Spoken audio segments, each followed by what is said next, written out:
And I respect Mahomes. I respect that team. I respect Andy Reid and everything that they've done. So credit to them. Three-peat, I think that's something for NFL history. I think that would be cool. So I'm rooting for them. I think they're a very solid football team, and obviously they've done great things.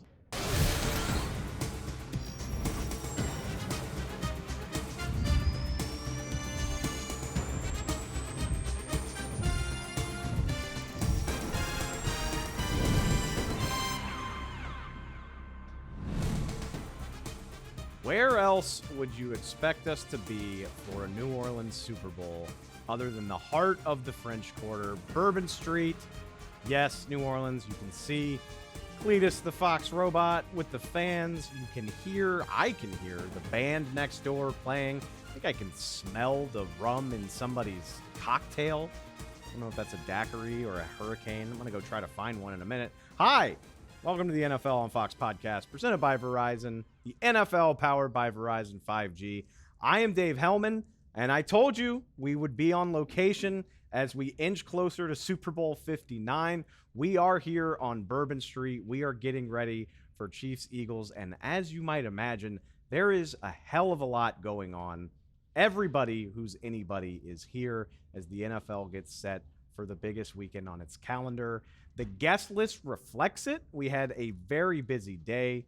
Interviews throughout, big names, heavy hitters. Got a lot to get to, so we're gonna do our best to condense this into, call it a best of from the first day of our on-site Super Bowl coverage. We'll have another full day of interviews to get to tomorrow, but for right now, we're going to try to give you everything we heard and saw from Thursday. Yeah, I think it's Thursday. That's amazing how you lose track of time at events like these when you're moving back and forth between interviews. But yeah, we're going to give you the best of from everything we've done so far, which is a lot.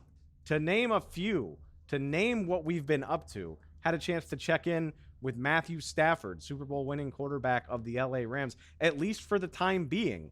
Because while Matthew talked to us about how he's going to play in 2025, he has no idea if it'll be with the Rams or with somebody else. Also, his teammate, Triple Crown winning receiver Cooper Kupp, looks like he'll be on the move and no longer part of the Rams. Had a chance to talk to Stafford about all of that. Trade talk, a theme for the week so far, because we had a chance to talk to another guy about some eyebrow-raising comments. First-team All-Pro defensive end Trey Hendrickson of the Cincinnati Bengals made waves earlier this week, talking about what his future looks like with the Bengals. Sounds like it's either heading for an extension, which he has certainly earned with back-to-back 17.5 sack seasons, or maybe he winds up on the trade block if he and the Bengals can't agree to an extension.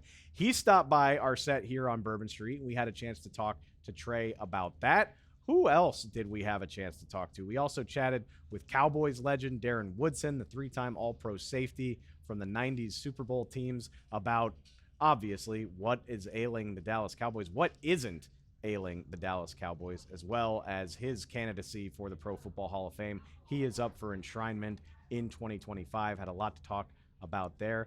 Also had a chance to talk to two young quarterbacks in the league. Our buddy, Spencer Rattler, who's been on the show before, he dropped back by after his first year with the New Orleans Saints. Who better to talk to in New Orleans than a Saints quarterback? Also chatted with Tommy DeVito coming off of his second year with the New York Giants. Talked to him plenty about the Giants, but also there's a former Giant making headlines in the Super Bowl. Maybe you've heard of him, Saquon Barkley. Loved hearing the perspective on Saquon from a former teammate as well as a lifelong Giants fan. Really interesting chat with Tommy about Saquon, among other things. Suffice to say, it was a really busy day here at our first day on site. Let's get you to it. Let's get you to the best of all of those conversations.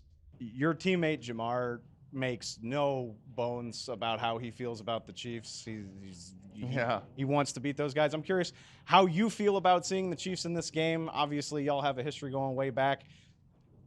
What sort of rivalry is that, and how do you feel about watching the Chiefs going for another Super Bowl? Do you feel as strongly as somebody like Jamar Chase? Yeah, I think every great rivalry is one of those things that's like, you have to win. They're the best. They're the best because they continually get to the biggest game. And, that's what it's about. So how you get there is always questioned. But again, they're there again. And I respect Mahomes. I respect that team. I respect Andy Reid and everything that they've done. So credit to them. Three-peat, I think that's something for NFL history. I think that would be cool. So I'm rooting for them. I think they're a very solid football team. And obviously, they've done great things. As a Giants quarterback who's also from North Jersey, what would your reaction have been to Saquon leaving for Philly 5 years ago versus now that you're an NFL player, your reaction? You know what I mean? Like, how did you view that as a fan versus maybe now that you view it when you're in the NFL? Yeah, definitely very different. Mainly because obviously I'm in that atmosphere now, and he was a teammate, friend, all that. So it's definitely different now. Back then, I'd have probably been pretty pissed about it. What are we doing? Like, you're gonna go to like our actual rival, but now it's very different, right? I'm in the scene where I played with him last year, got very close with him, and that's my boy. So I mean, I'm happy for him. Obviously, a new opportunity. Would have loved for it to be with us again, but things shake out how they do. But I'm just so happy that he gets to go out there and just show his talent and show what he's worth. Give us something else. Like, what don't we know about Jalen Hurts? What do you remember from your time with him that he impressed on you, or maybe that we on the outside don't see? Yeah, I was only around him for a year, but it was a great year for me to learn. I was a young guy. Obviously, he was a proven guy in college, and exactly what he was doing back then, he's doing now. He's winning. He's serious about his craft. Very focused. Doesn't play around too much, and you got to respect that and take a few things from that, learn from that. I think if the Chiefs get this win, it will be the greatest dynastic accomplishment in NFL history. I agree with you. Now we had an opportunity. You did. We had an opportunity, but we decided to fire the coach after winning back-to-back Super Bowls, right? That did So happen. I'd be like Andy Reid this year, winning back-to-back championships, and Bringing it back. the Hunt family says, you know what? You've had too much success. We need to get you out of here, right? Bringing it back to the Cowboys. We had front our office. chance. Yeah.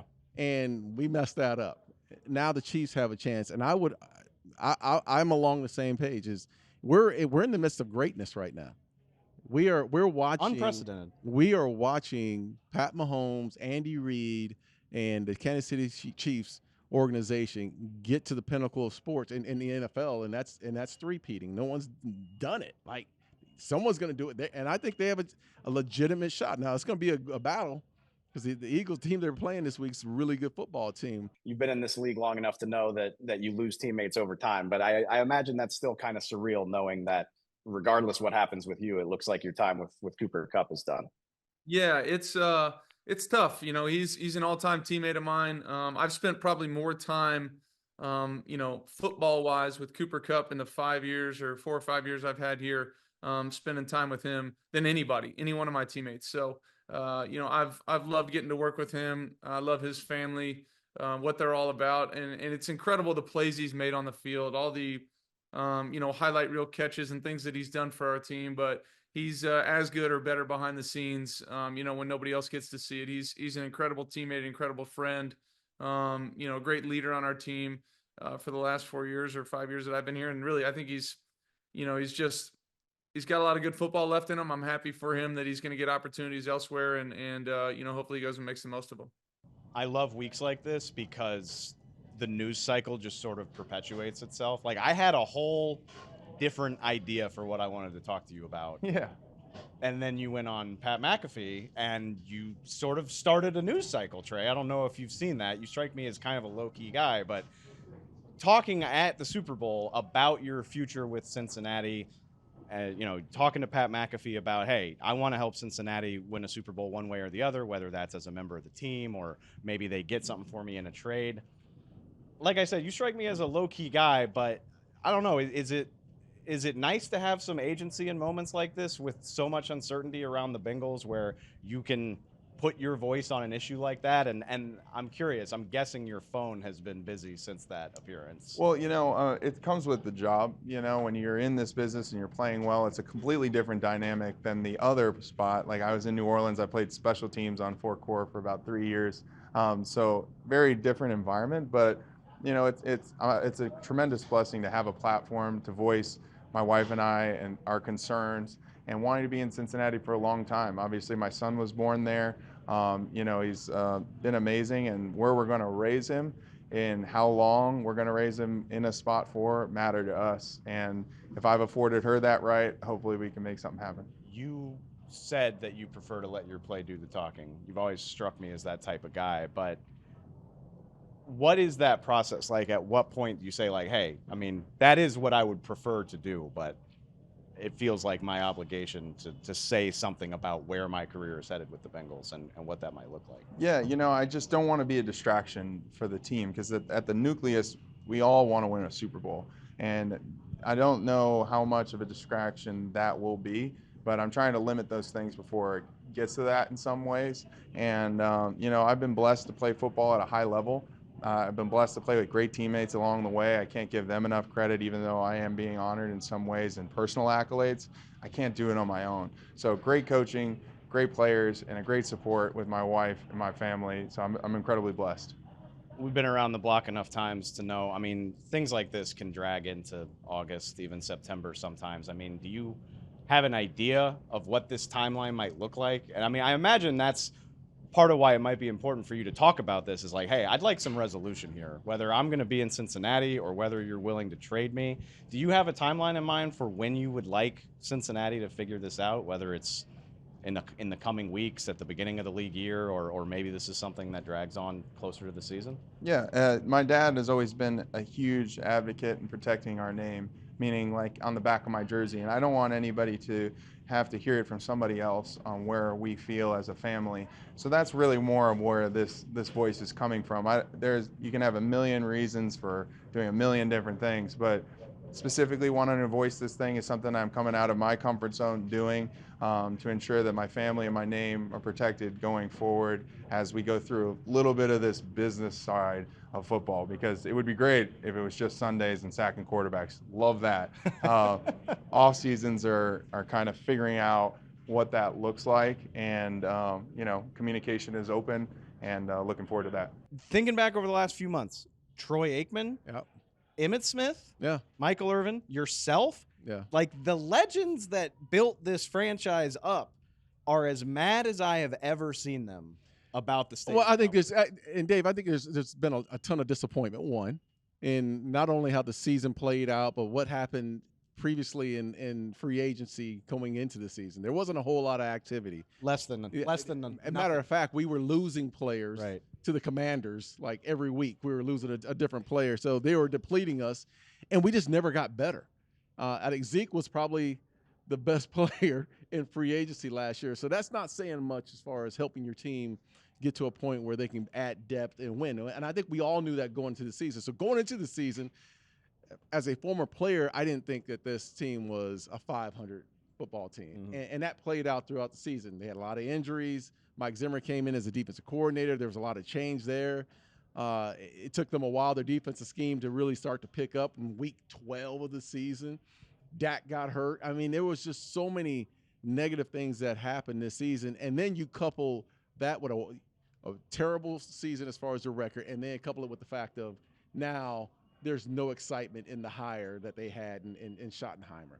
I mean, people felt like, okay, well, let's burn the bridge, just burn the boats and start all over again, and that wasn't the case. Once McCarthy left, we basically hired from within, and there was zero excitement. And I think that's probably the biggest issue right now, is that there's nothing to hold on to. There's nothing to grab onto to say, hey, okay, I'm going to believe in going into next season that there's going to be some change. There's not a lot of change that's taking place. Schottenheimer's been in the building for years, and they're going to run the same system that they've run.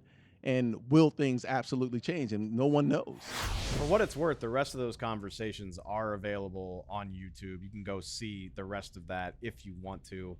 NFL on Fox YouTube channel. But football players weren't the only people that I talked to on Thursday. I also had a really wonderful chat with Cynthia Frelund and Keegan Abdoo of AWS Next Gen Stats. It's a mouthful, but if you're a football sicko, you get where I'm going here. Really fun conversation with two of the best analytic minds covering the game of football right now about trends with the game, where things are heading, and how advanced statistics analytics are helping teams find edges. Not to mention previewing the Super Bowl from an analytical standpoint.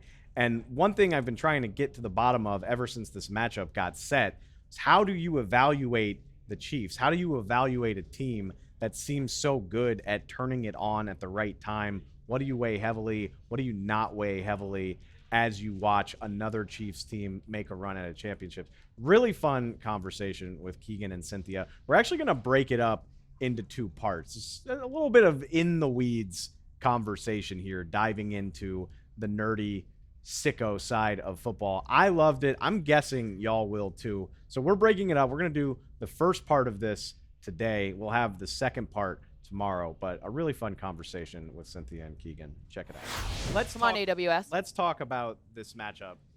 And in particular, the thing that I think is most interesting about this game is the Chiefs just sort of defy logic. Like they defy, at least I'm only going to speak for myself, but like what I understand about football, they seem to defy it. You look at this game on paper, and it looks like the Eagles are the far better team. You look at what the Chiefs did in the regular season.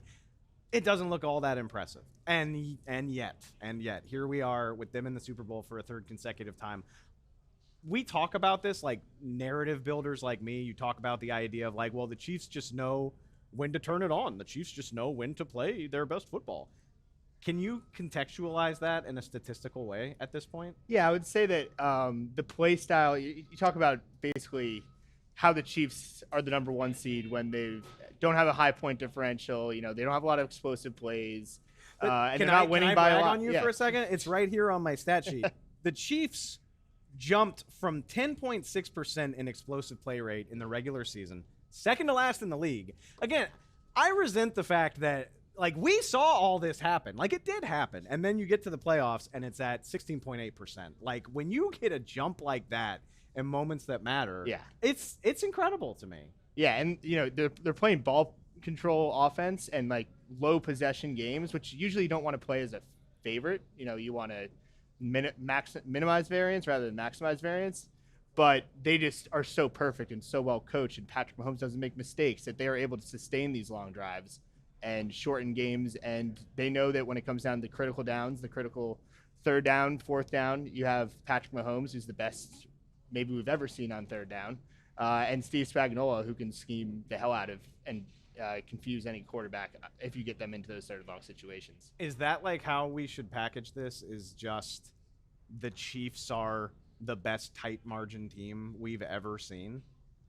It's possible. I also think this year we've seen like a really big difference in terms of strategy overall. Like one of the cool analogies I think of is, I mean, I'm a little older than you, right? So like the San Antonio Spurs used to play very slow paced, and then the Golden State Warriors came out and they played really fast paced. Well, it used to be that Patrick Mahomes was that fast paced guy. And now they're kind of playing like the Spurs used to, with a slower, but super efficient type of ball. So it's possible that that's part of how this strategy is working. So sure, it's a tighter margin, but also maybe it's more strategic than that, right? It's a calculated, like fewer possessions, but super effective and efficient ones, as opposed to more, but having higher, like he says, higher variance, meaning you're either going to score or not score, right? This one's like short, like 3rd and 7, they get 8. It's so impressive. Time after time after time. So with that in mind, I assume y'all would hate this as stats people, but is it fair to say we should just be ignoring what the Chiefs do in the regular season? I mean, assuming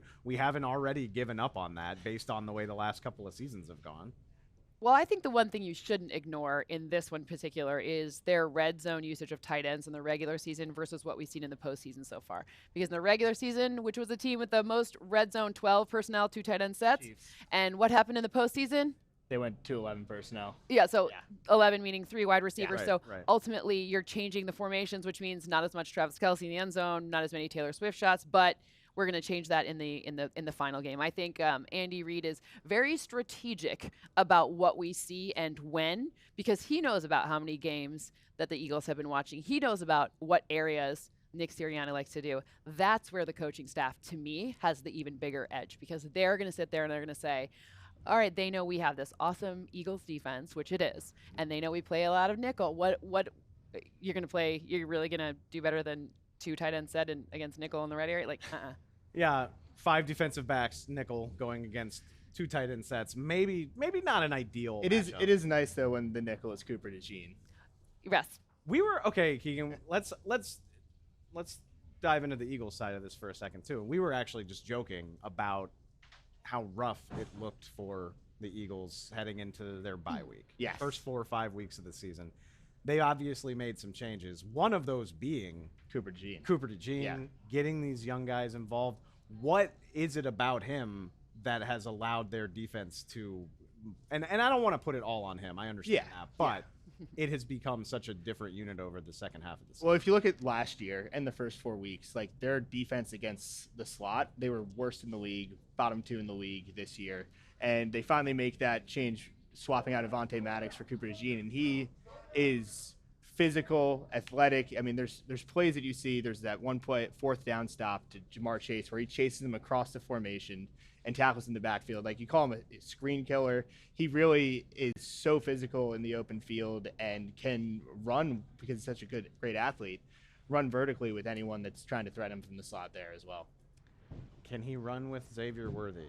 That seems like a pertinent question. Here's the question: Where's Xavier Worthy lined up? Yeah, can Xavier Worthy get a free release against? That's right, Phenomenal. because because now they've been pulling Xavier Worthy behind the line of scrimmage. Like, his average depth of targets come down significantly. Before, he was their deep guy, field stretch. Horizontal stretch now. Now it's horizontal. Yep. Which I love seeing. I mean, both of these teams, really, in my opinion, good football teams. Period. Yeah. The way that they adjust. Pretty good. Over the way that they reinvent themselves, and like Xavier Worthy is a picture perfect example for the Chiefs. The way that he has developed into a more 3-dimensional weapon, and I love that point that the coaching staff is going to find a way to make him useful, even if it wasn't in the original intention. And I think Zach Bond is the perfect example of that on the Eagles side. I mean, you have a guy that was a rotational edge in New Orleans last year. Vic Fangio says, "You're going to be my starting Mike," and he's up all pro this year. I mean, that's ridiculous level of scouting. Did you guys happen to see that Zach Bond is on a promotional poster in the Saints locker room, which is the Eagles locker room right now?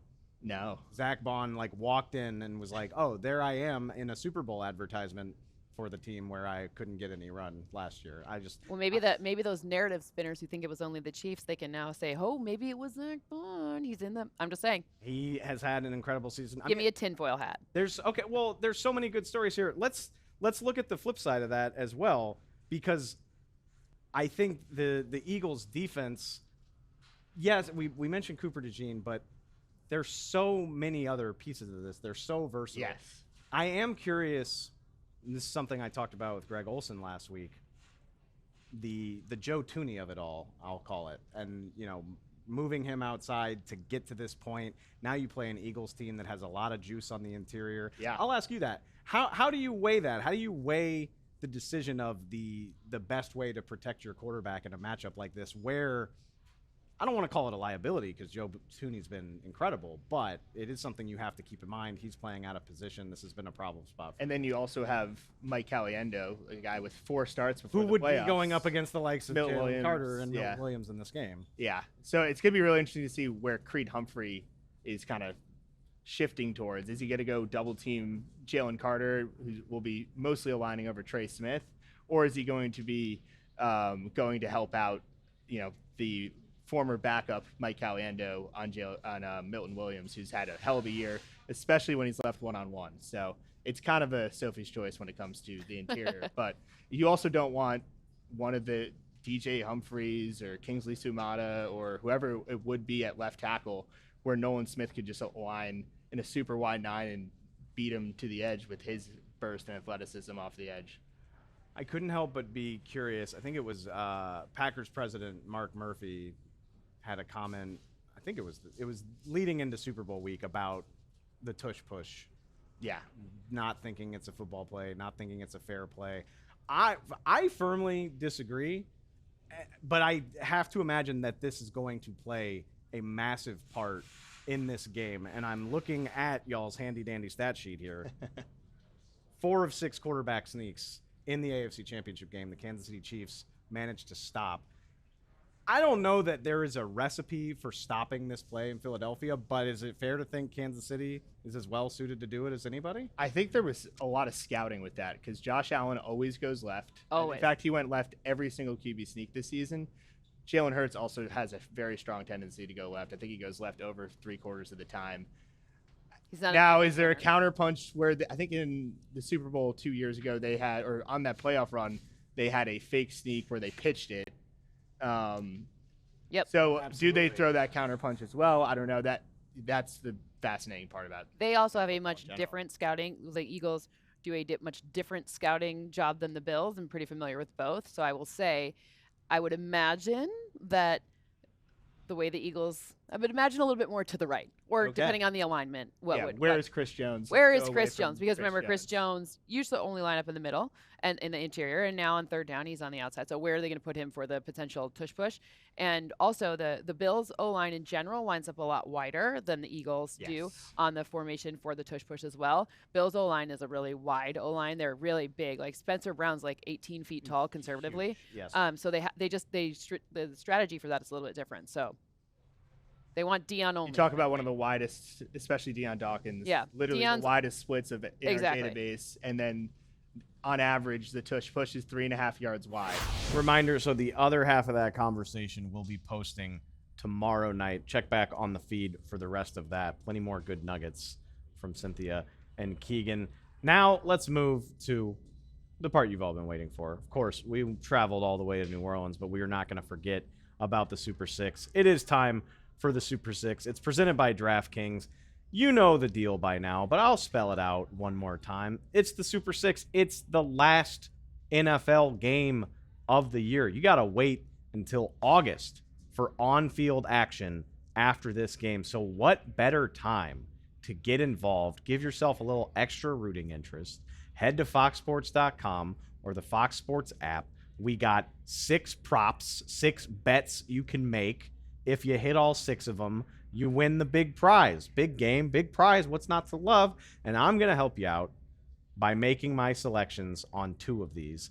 It's the Super Bowl, so it's not going to be straight up football, obviously. We got to hit on a couple different things. And I'm going to start out with my favorite prop of the year, probably. Because if Kendrick Lamar is playing the halftime show, why wouldn't you have a prop about Kendrick Lamar's set list? That's the one that I want to pick. Which combo of songs will be in Kendrick Lamar's halftime show? You're going to have multiple options. I'm just going to tell you the one that I like. I am picking that Kendrick's set on Sunday night will involve Not Like Us, All Right, and Swimming Pools. And the reasoning is obvious. Look, it's the Super Bowl. However many 100 million people are going to watch. This is not the time for deep cuts. This is the time for playing the hits, playing the songs people want to hear. Swimming Pools, all the way back in 2012, Good Kid, Mad City. That's the song that helped launch Kendrick Lamar. It was his first real national hit. There will be some homage to that song, even if he doesn't play the whole thing. All Right, it's a song that literally became an anthem. It was a song that backed a political movement, one of his most impactful songs, even if it's not like a big Billboard chart topper.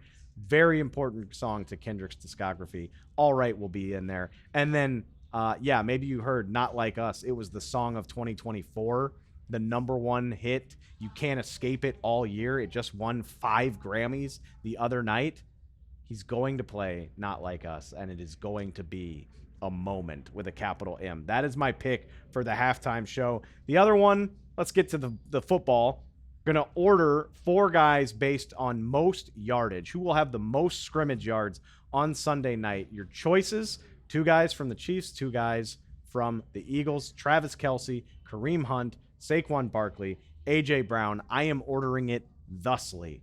Surprise, surprise, I think Saquon Barkley will have the most scrimmage yards in this game. Hasn't had less than 121 scrimmage yards since December 15th against the Steelers. Had 74 that night. He's averaging 145 scrimmage yards per game. He's only been held below 117 scrimmage yards in 5 games this year.